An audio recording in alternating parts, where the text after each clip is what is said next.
Our boardroom consultants have always been involved in conversations around governance. For over 30 years, we've conducted our SSBI, which looks at governance trends in the S&P 500. And this year, once again, boards are facing tremendous forces for change, but we found that although change is occurring, it remains very gradual.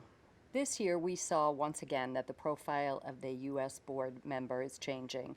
We saw more turnover this year than we've seen in 10 years. There were 432 new independent directors. And the big headline, I think, is that diversity increased in importance. And by diversity, we look at both women and minorities in the boardroom. We think it's important to consider both.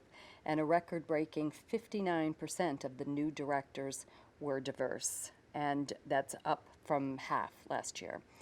The gender diversity was a clear priority this year. 46% of the incoming class were women, and that compares to 40% last year. In terms of diversity, just under 25% of the new directors were minorities. So all of this looks like real progress, but once again, we have the same problem this year as we've had in other years.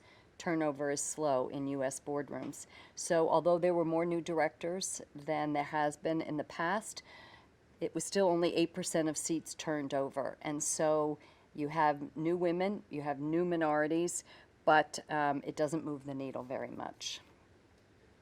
In the past, CEO experience has always been the skill set that's been most valued in the boardroom, and it continues to be a valued experience.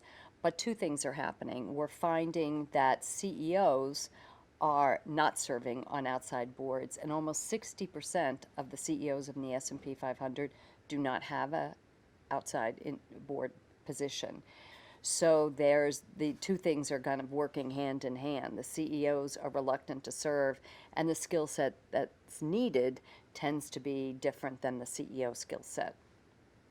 There's been a lot of focus on bringing younger people into the boardroom, and yet, once again, this year we see that there's absolutely no change in the average age of the S&P 500 board. And the reason for this is two things are happening. Boards are recruiting younger directors. 1 in 6 of the new directors of the S&P 500 are under 50.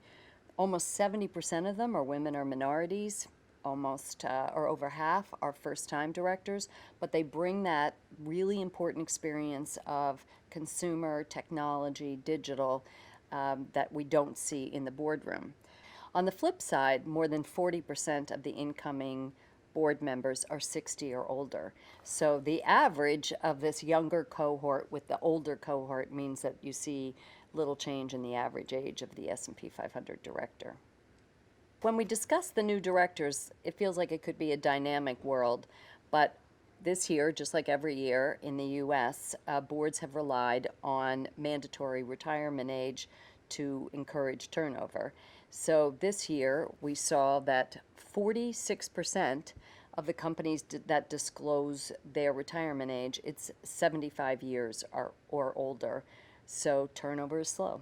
We expect turnover to remain low. We looked at all of the directors of the companies, and only a small percentage of the independent directors are within 3 years of the mandatory retirement age. And in addition, we studied companies that don't have a retirement age and found that their directors actually stay longer than companies without a retirement age. Another issue that people think about, talk about, do we have term limits? Do we put that in place instead of retirement age? And once again this year we found that 5% of companies had term limits, no increase from previous years. So once again this year, age limitations are really the methodology that most companies use to encourage turnover. In our experience, the investor community does not have a preference for boards to have term limits or age limits. What they really want is boards to take responsibility for board turnover and ensure that they have the right people in the room. We ask boards if they have individual assessments, which is really the only way to accomplish that. This year we found 44% of the companies did have assessments, individual assessments, which is double the number of 10 years ago. Overboarding has become an increasingly important issue, particularly to the institutional investors. And although we see people limiting the number of boards they serve on, we found 24 CEOs who serve on 2 or more boards.